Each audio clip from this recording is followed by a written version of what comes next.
सारथी।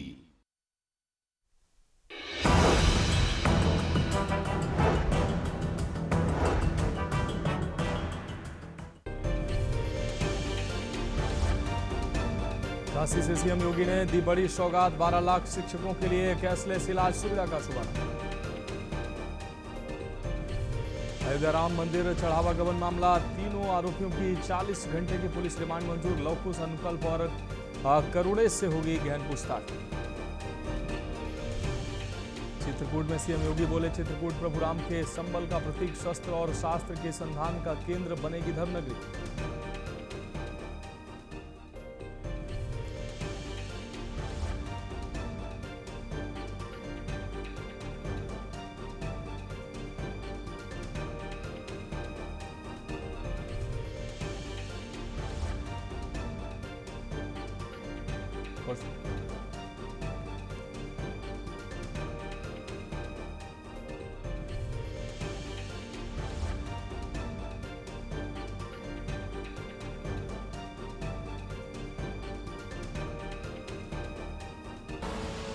आप देख रहे हैं के न्यूज, खबरों का सारथी। और अब खबरें विस्तार से। अहम खबर से बुलेटिन की शुरुआत करेंगे। जालौन से अहम खबर है, जहां घर की सीढ़ी भर-भरा कर गिरी है। 3 लोग दबे हैं। मकान की सीढ़ी अचानक भर-भरा कर गिरी है। ग्रामीणों ने रेस्क्यू कर तीनों को निकाला। 6 वर्षीय घायल बच्ची को गंभीर चोटें आई हैं। चिकित्सकों ने झांसी रेफर किया है। 2 को राजकीय मेडिकल कॉलेज रेफर किया गया है। 8 थाना क्षेत्र के बिरासनी गांव की यह घटना है।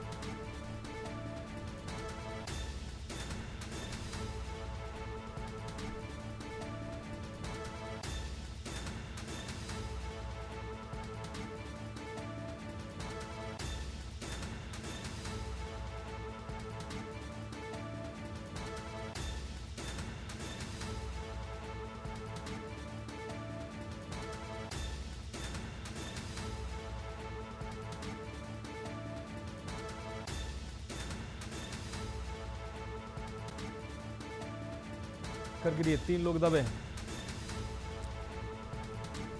मकान की सीढ़ी अचानक भर-भरा कर गिरी है। ग्रामीणों ने रेस्क्यू कर तीनों को निकाला बाहर।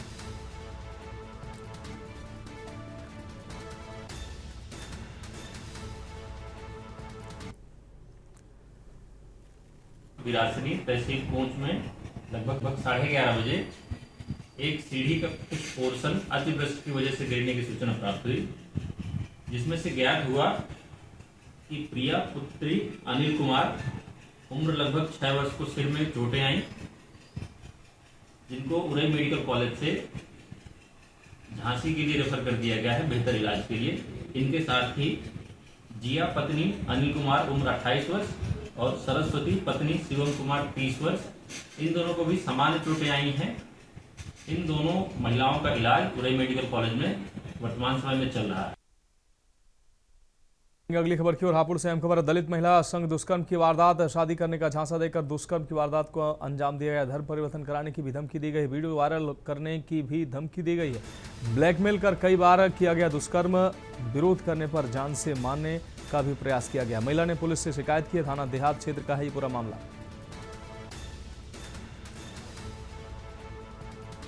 तो वीडियो वायरल करने की भी धमकी दी गई है और ब्लैकमेल कर कई बार दुष्कर्म की घटना को अंजाम दिया गया। मामला ये है, एक लड़का था मतलब जिससे मेरी पहले शादी से पहले बातचीत थी। तो उसके बाद मतलब मुझे पता ही नहीं था कि मतलब वो क्या है क्या नहीं। तो उसके बाद मुझे जैसे पता चला कि वो मतलब मोमडन है, तो मतलब मैं हट गई, मेरी शादी होगी। तो उसके बाद अब मुझे बहुत इतना टॉर्चर कर रहा है, मतलब बहुत ही ज़्यादा, फ़ोन करके या वैसे भी, और मतलब मेरे हस्बैंड के साथ भी मारपीट की है उसने। मामला ये है, एक लड़का था मतलब। अगली खबर गाजियाबाद से, जहां मुख्यमंत्री शिक्षक कैशलेस चिकित्सा योजना के शुभारंभ के अवसर पर गाजियाबाद के हिंदी भवन में कार्यक्रम आयोजित किया गया है। कार्यक्रम में शाहिबाबाद विधायक एवं मंत्री सुनील शर्मा, शहर विधायक संजीव शर्मा, मुरादनगर विधायक अजीत पाल त्यागी, जिलाधिकारी रविंद्र कुमार मंडल तथा शिक्षा विभाग के अधिकारी और कर्मचारी मौजूद रहे। कार्यक्रम में शिक्षकों को योजना की जानकारी दी गई और सरकार की विभिन्न जन कल्याणकारी योजनाओं का भी उल्लेख किया गया।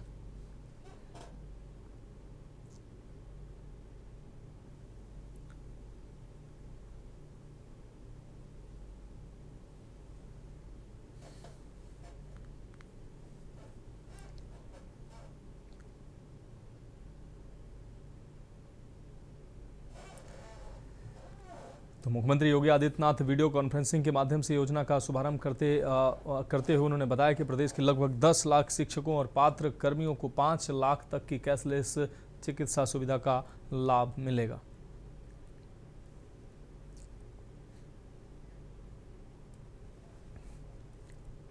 उत्तर प्रदेश के गाजियाबाद से इस वक्त की बड़ी खबर सामने आई है और बड़ी नज़ीर पेश करने वाली ये खबर है। आपको बता दें, गाजियाबाद पुलिस ने ड्रग्स माफियाओं और नशे के सौदागरों की कमर तोड़ने के लिए एक ऐतिहासिक कानूनी कदम उठाया है।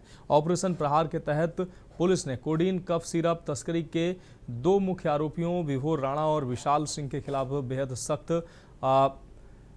NDPS एक्ट 1988 के अंतर्गत कार्रवाई की है। इसी सनसनीखेज ड्रग्स रैकेट के मुख्य सूत्रधारों पर अब पुलिस ने पिट NDPS एक्ट लगाया है। ऑपरेशन प्रहार के तहत गाजियाबाद में पहली बार इस बेहद कड़े कानून का इस्तेमाल किया गया। पुलिस का मुख्य उद्देश्य ऐसे बड़े अपराधियों पर लगाम कसना है।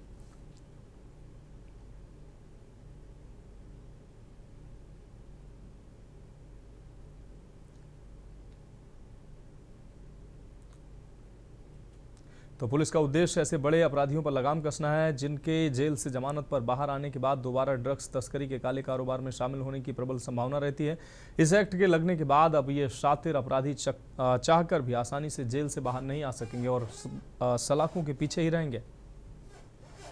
देश भर के चर्चित कोडीन कफ सिरप पर गाजियाबाद पुलिस ने नया अपडेट जारी किया है, जिसको लेकर जो आरोपी थे उनको एक बार फिर NDPS में जेल भेजा। हमारे साथ मौजूद हैं राजकरण नैयर जी, जिनसे बात करें। सर, NDPS में जेल भेजे हैं, क्या है पूरा मामला, किस तरह की कार्रवाई की है?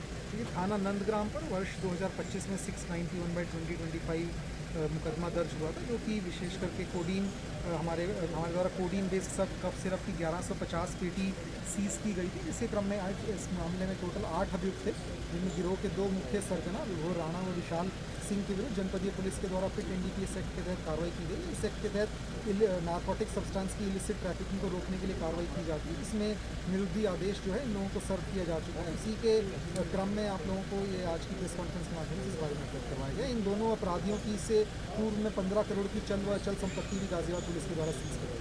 सर, जिस तरह से जो आरोपी थे जेल में जो गए थे दोबारा जमानत पर आए हैं, तो किस तरह इनको आखिर जो जेल से जो जमानत मिली है किस तरह उनके खिलाफ अब ऐसी कार्रवाई जो ज़्यादा से ज़्यादा समय जेल में बिताता है? देखिए, इसमें स्पष्ट करना चाहेंगे कि जब संभावना होती है कि बेल पे बाहर आने के उपरांत भी इनके द्वारा नारकोटिक सब्सटेंसेस की इलिसिट ट्रैफिकिंग में इनकी इन्वॉल्वमेंट रहेगी, तब हमारे द्वारा फिट NDPS एक्ट लगाया जाता है, जिससे इनकी निरुद्धि जो है उसको हम आगे बढ़ा सकें। अभी तक अपराधी जेल पे बाहर नहीं आए हैं, जेल में ही हमारे द्वारा जो निरुद्धि आदेश है वो सख्त किया जाए। अभी जेल पे ही हैं और दोबारा कार्रवाई की गई है, तो किस तरह का संदेश ऑपरेशन प्रहार के माध्यम से आप देना चाहते हैं? देखिए, ऑपरेशन प्रहार में हमारे द्वारा जितने भी नारकोटिक सब्सटेंस साइकोट्रॉपिक सब्सटेंसेस से जुड़े हुए अपराधी हैं उनके विरुद्ध विशेष रूप से अभियान चलाया जाता है, जिससे हम इसमें कमी ला सकें। तो इसमें जो जितने बाकी के अपराधी हैं उनको भी एक सख्त मैसेज देना चाहेंगे, यदि कोई भी इस तरह के अपराध में संलिप्त रहेगा तो उसके खिलाफ फिट NDPS एक्ट जैसी सख्त धाराओं में भी आवश्यकता अनुसार यदि ये इलिसिट ट्रैफिकिंग में इन्वॉल्व रहेंगे तो कार्रवाई की जाएगी। धन्यवाद। ये थे हमारे साथ राजकरण नैयर जी, जिन्होंने बताया कि जो अपराधी हैं जिस तरह से लगातार जो NDPS की कार्रवाई की जा रही है, जो अपराधी हैं उनको जेल से नहीं आने दिया जाएगा। वहीं ऑपरेशन प्रहार को लेकर लगातार कार्रवाई करती हुई गाजियाबाद पुलिस नजर आ रही है। जयवीर मावी, के न्यूज़ गाजियाबाद। की और खबर जालौन से, जहां मुख्य मंत्री शिक्षक कैशलेस चिकित्सा योजना का शुभारंभ किया गया है, जहां राज्य मंत्री वैश्य नटवर गोयल ने बताया कि इसका लाभ शिक्षकों को मिलना है और इसको लेकर उन्होंने कार्ड भी वितरण किए हैं। आपको बता दें, प्रदेश के शिक्षकों, शिक्षणोत्तर कर्मचारियों तथा विद्यार्थियों के हित में संचालित कार्यक्रम में आए राज्य मंत्री वैश्य नटवर गोयल, जिन्होंने सर्वप्रथम स्टेशन रोड स्थित संजय बुक स्टोर जाकर भारतीय जनता पार्टी के वरिष्ठ नेता संजय गुप्ता से मुलाकात की। राज्य मंत्री श्री नटवर गोयल साहब आए हुए थे और माननीय मुख्यमंत्री योजना संचालित की गई है अध्यापकों के लिए, जो 5 लाख रुपए तक का बीमा कैशलेस किया गया है, जो सारे टीचरों को पूरे उत्तर प्रदेश में फ्री इलाज 5 लाख रुपए तक का उनको मिलेगा। उस योजना के अंतर्गत जितने भी यूपी प्रदेश के जिले हैं, सारे जिलों में एक एक मंत्री को आवंटित किया गया। उत्तर प्रदेश राज्य मंत्री श्री वैश्य नटवर लाल जी जालौन दौरे पे आए और जहां पर उन्होंने स्टेशन रोड स्थित संजय बुक स्टॉल पे संजय जी से मुलाकात की। उनकी एक भाईचारा मुलाकात थी। उस मुलाकात में उन्होंने बहुत सारी बातें जो है संजय जी को बोली और साथ ही साथ उनका एक कार्यक्रम रानी लक्ष्मीबाई सभागार में रहा और बहुत सारे कार्यक्रम और बहुत सारी चीजों के बारे में उन्होंने ये बातचीत करी। जैसे कि ये बता दें आपको, वैश्य गोयल जी जो हैं एक राज्य मंत्री हैं, उन्होंने उद्योग को लेकर तमाम तरीके के उद्योग क्षेत्र में नई नई योजनाएं दी हैं और साथ ही उन्होंने जो जिस कार्यक्रम में जो आए थे, कैशलेस चिकित्सालय मुख्यमंत्री का एक बहुत बड़ा महत्वाकांक्षी योजना है जो टीचर्स को उनके उत्थान और उनके चिकित्सा के लिए एक बहुत महत्वपूर्ण इन्होंने योजना जो चालू करी है उसका लाभ देने के लिए उन्होंने आज यहाँ पर एक बहुत बड़ी मीटिंग की है। सारे अधिकारियों के साथ उनकी बातचीत हुई, खास तौर से मुख्य चिकित्सा अधिकारी को अच्छा खासा निर्देश दिया और उन्होंने ये मुख्यमंत्री का एक बहुत बड़ा योजना है। संजय गुप्ता जो एक समाज सेवी भारतीय जनता पार्टी के वरिष्ठ नेता हैं, उन्होंने साफ तौर से कहा है कि टीचरों के उत्थान के लिए जिस तरीके से मंत्री जी ने जो बताया तो कहीं ना कहीं इसका लाभ उनको सीधे तौर से होने वाले टीचरों को जरूर मिलेगा। कैमरा पर्सन मनीष पांडे के साथ माजिद अरमान, के न्यूज जालौन। और अगली खबर कानपुर से है, जहां चकेरी थाना क्षेत्र के गांधी ग्राम में मोरंग लदा अनियंत्रित ट्रक ट्राला पलट गया है। ट्राले की चपेट में आकर सड़क किनारे खड़ी वैन क्षतिग्रस्त हो गई। गनीमत रही कि हादसे से कुछ सेकंड पहले ही वैन चालक राजेश गुप्ता चाय पीने के लिए गाड़ी से नीचे उतर गया था, जिससे उसकी जान बच गई। बताया जा रहा है कि मोरंग उतारते समय ब्रेक प्रेशर फेल होने से ट्राला अनियंत्रित हो गया। हादसे के बाद रामादेवी टाटमील मार्ग पर जाम लग गया। पुलिस ने क्रेन की मदद से वाहनों को हटवाकर जाम खुलवाया।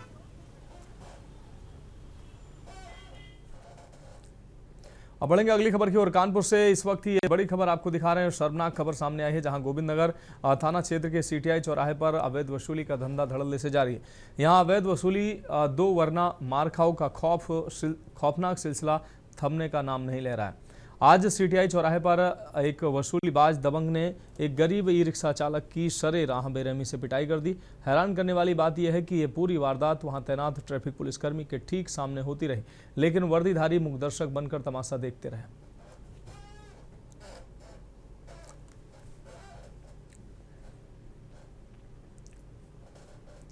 अब बढ़ेंगे अगली खबर की ओर।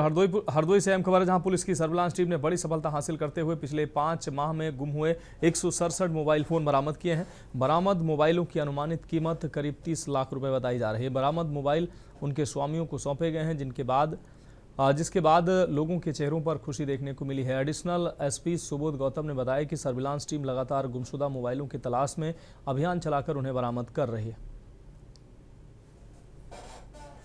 जनपद हरदोई में पुलिस अधीक्षक महोदय के निर्देशन में हरदोई में गुमशुदा मोबाइल की बरामदी का अभियान चलाया जा रहा है, जिसके क्रम में सर्विलांस सेल द्वारा CIR पोर्टल के माध्यम से कुल 167 मोबाइल फ़ोन बरामद कर स्वामियों को वितरित किए गए, जिसकी कीमत लगभग 30 लाख है।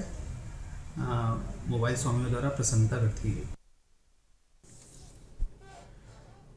बढ़ेंगे अगली खबर की ओर। बनारस से दिल्ली जा रही डबल डेकर बस खड़े ट्रक से जाकर जोरदार टक्कर हो गई है। आपको बता दें, इस दौरान बस के कंडक्टर की मौत हो गई है। इस हादसे में करीब 40 यात्री घायल हो गए।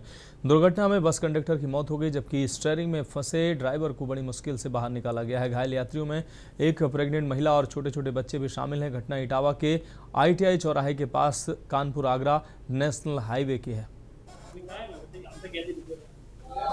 ये घटना परिजनों बताया अनुसार ये घटना बनारस से दिल्ली जा रहे थे लोग, तो ये ITI चौराहे पर के ट्रक से टक्कर हो गई, जिसमें 35 से 40 लोग घायल हो गए। एक प्रेग्नेंट महिला भी थी, जिसे महिला अस्पताल भेज दिया गया उपचार के लिए। बाकी कंडक्टर मृत अवस्था में आया है। घायल 40 के सबसे होंगे।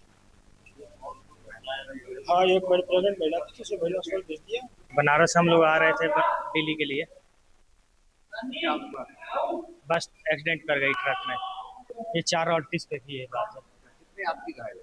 और काफी लोग घायल है। जो आगे थे ना वो तो और घायल थे, जो थोड़ी सी पीछे की तरफ बैठे थे वो लोग ठीक थे। एक ट्रक खड़ा हुआ था साइड में, डिवाइडर से टक्कर लग रही थी उस पर शायद ट्रक को, और हमारी बस एकदम से उस पर टकरा गई। डोंट नो वो इल्यूशन इश्यूज था या स्पीड में बस थी हमारी, पता नहीं, उसकी वजह से वो एकदम से टकराई और बहुत लोग उसमें घायल हो गए।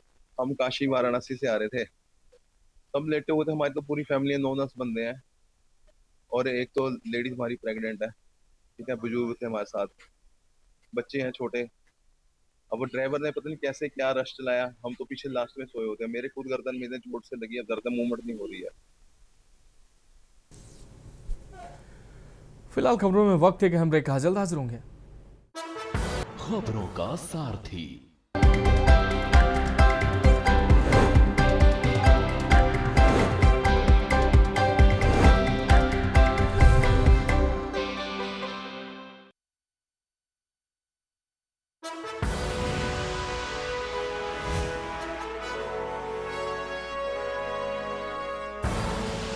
आप देख रहे हैं के न्यूज, खबरों का सारथी।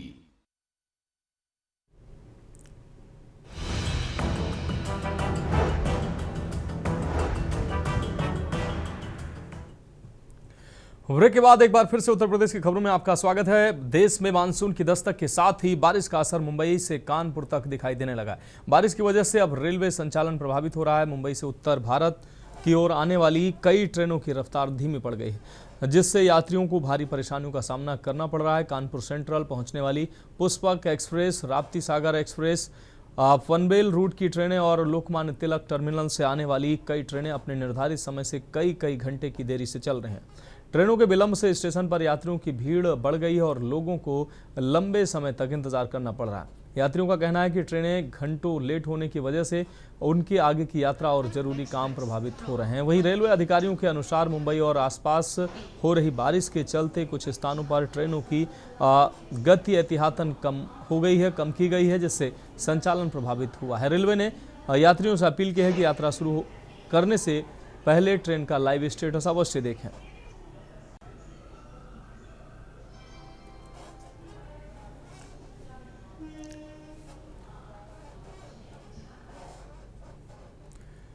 और अगली खबर का रुख करेंगे। अगली खबर फिरोजाबाद से है, जहां थाना उत्तर क्षेत्र के आर्यनगर में पुरानी रंजिश को लेकर दो पक्षों के बीच मारपीट और फायरिंग से सनसनी फैल गई है। विवाद के दौरान चली गोली दीवार में जा लगी, जिससे बड़ा हादसा टल गया है। सूचना पर पहुंची पुलिस ने घटनास्थल का निरीक्षण कर साक्ष्य जुटाए और फरार आरोपियों की तलाश शुरू कर दी है।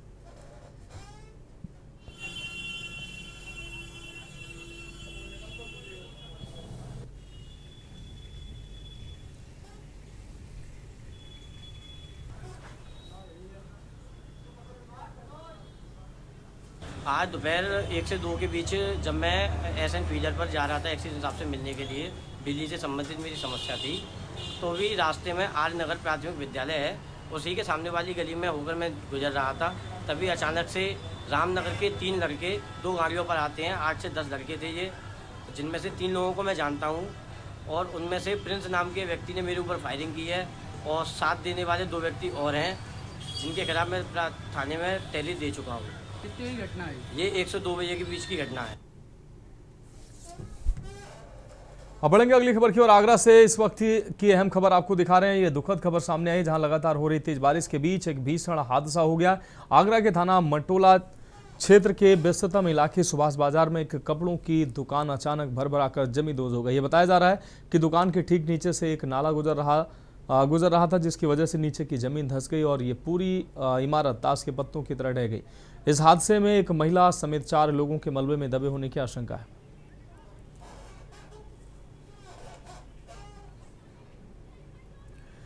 बढ़ेंगे अगली खबर की ओर। कानपुर में सेल्स टैक्स बार एसोसिएशन की द्वितीय स्टडी सर्किल बैठक का सफल आयोजन किया गया है। इस महत्वपूर्ण बैठक का मुख्य उद्देश्य टैक्स प्रोफेशनल्स और अधिवक्ताओं को रिटर्न फाइलिंग से जुड़े ताज़ा अपडेट कर कानूनों में हुए हालिया बदलाव और व्यवहारिक समस्याओं की बारीकियों से अवगत कराना था। बदलते नियमों के इस दौर में करदाताओं को अनावश्यक परेशानियों और त्रुटियों से बचाने के लिए ये अध्ययन सत्र बेहद ज्ञानवर्धक साबित हुआ है। कानपुर स्थित सेल्स टैक्स बार एसोसिएशन की इस दूसरी स्टडी सर्किल बैठक में बड़ी संख्या में अधिवक्ताओं और टैक्स प्रैक्टिशनर्स ने हिस्सा लिया है। बैठक की अध्यक्षता एसोसिएशन के अध्यक्ष शशिकांत अग्निहोत्री ने की है, जबकि पूरे कार्यक्रम का कुशल संचालन और संयोजन महासचिव अमिताभ सिंह द्वारा किया गया।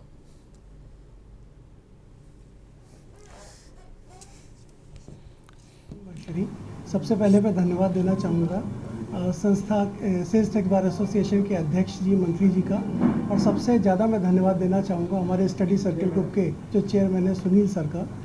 वो लगभग हर साल मेरे को बुलाते हैं। जैसा अभी हमारे अध्यक्ष साहब ने बोला कि इनकम टैक्स में रिटर्न फाइल करने की तारीख आ गई है, तो उसके बारे में क्या क्या चेंजेस हुए इस बार इनकम टैक्स रिटर्न फाइल करने में, वो कुछ जानकारी मैं देना चाहूँगा। करीब 22-23 बड़े इंपॉर्टेंट चेंजेस हैं जो हम वकीलों को पता होने चाहिए कि क्या क्या चेंजेस हैं, जो जिससे हम अपना जब रिटर्न फाइल करें अपने क्लाइंट का तो उसमें आसानी रहे। मैं शशिकांत अग्नोत्री, अध्यक्ष sale tax bar association Kanpur. आज की जो बैठक है हमारी स्टडी सर्कल मीटिंग, वो इनकम टैक्स के जो नए इशू हैं, नया एक्ट आया है उस पर है। इसमें हमारे साथियों को, संघ साथियों को, क्योंकि इनकम टैक्स का जो ये एक्ट है नया है, 2025 में आया है, इस पे अभी ज़्यादातर हमारे साथी इसकी बारीकियों से अनभिज्ञ हैं। अगली खबर संभल से है, जहां प्रधानमंत्री पोषण योजना के रसोइयों समेत शिक्षकों और शिक्षा विभाग से जुड़े कर्मचारियों को कैशलेस चिकित्सा सुविधा देने की योजना का शुभारंभ हुआ है। आपको बता दें, बहजोई स्थित कलेक्ट्रेट सभागार में पशुधन एवं दुग्ध विकास मंत्री धर्मपाल सिंह की अध्यक्षता में आयोजित कार्यक्रम में शिक्षकों, शिक्षा मित्रों, अनुदेशकों और रसोइयों को प्रतीकात्मक प्रमाण पत्र वितरित किए गए हैं। इस मौके पर मुख्य अतिथि मंत्री धर्मपाल सिंह ने कहा कि स्वस्थ शिक्षक ही विद्यार्थियों को बेहतर शिक्षा दे सकते हैं। उन्होंने शिक्षकों से विद्यालयों को उत्कृष्ट बनाकर बच्चों के भविष्य, उज्जवल भविष्य के निर्माण में पूरी निष्ठा से कार्य करने का आह्वान किया।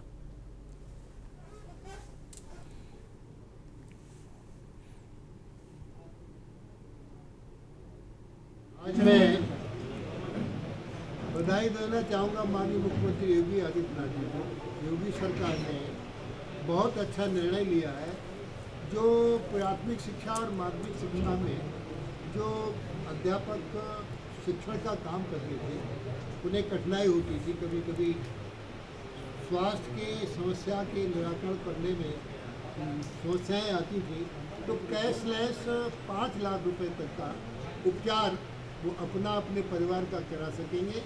आज इसमें 12 लाख शिक्षकों को माननीय मुख्यमंत्री जी ने लाभान्वित किया है। 1 करोड़ 10 लाख बच्चों को 135 करोड़ की धनराशि डीबीटी के माध्यम से देने का काम किया है। और इसमें सामाजिक सुरक्षा की गारंटी, यानी सभी यहाँ अध्यापकों में कोई भेद नहीं किया गया है। उत्तर प्रदेश के चंदौली जिले में उस समय सियासी घमासान मच गया जब यूपी सरकार के मंत्री रविंद्र जायसवाल ने समाजवादी पार्टी के प्रमुख अखिलेश यादव पर सीधा और बेहद तीखा हमला बोला है। विपक्ष द्वारा राम मंदिर के चंदे की जांच की मांग किए जाने पर पलटवार करते हुए मंत्री रविंद्र जायसवाल ने न सिर्फ अमर्यादित भाषा का इस्तेमाल किया, बल्कि उन्होंने विवाद को धार्मिक मोड़ देते हुए कहा कि अगर जांच होनी ही है तो जामा मस्जिद और चर्च को मिलने वाले चंदे की भी जांच होनी चाहिए। बयान के दौरान मंत्री ने सपा प्रमुख के लिए आपत्तिजनक शब्दों का भी प्रयोग किया, जिससे राजनीति गर्मा गई। ये हिंदुस्तान की बहुत बड़ी घटना है।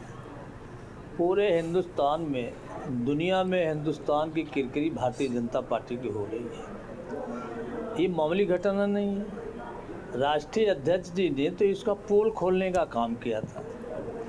ये सारे लोग, हिंदुओं के करोड़ों करोड़ों आस्था का विषय है। लोगों ने कोई 100 दिया, कोई 1000 दिया, कोई लाख, कोई करोड़ दिया, अपने जीवन तक, सोने चांदी तक चढ़ाए, जिसको लूटने का काम ये भारतीय जनता पार्टी के लोगों ने किया है। उन्हीं के सगे हैं ना विश्व हिंदू परिषद, कोई दूसरा है ना। और वो भी बात आप उसको आप बहुत हल्के में ले रहे हैं। बोली इसने कि पूर्व की सरकार में ये कहा था कि हम विधायक थे और अखिलेश यादव मुख्यमंत्री थे, इन्होंने प्रस्ताव लेके आया कि सभी जहाँ मुसलमानों का कब्रिस्तान है उसको सेव करने के लिए हम कराएंगे बाउंड्री। तो हमने कहा कि मुसलमानों का कब्रिस्तान को आप सेव करा लीजिए, लेकिन जहाँ हिंदू का शमशान है वही बनना चाहिए। तो फिलहाल उत्तर प्रदेश की खबरों में अभी के लिए मेरे साथ इतना ही। मुझे दीजिए इजाजत और आप देखते रहिए के न्यूज़ इंडिया।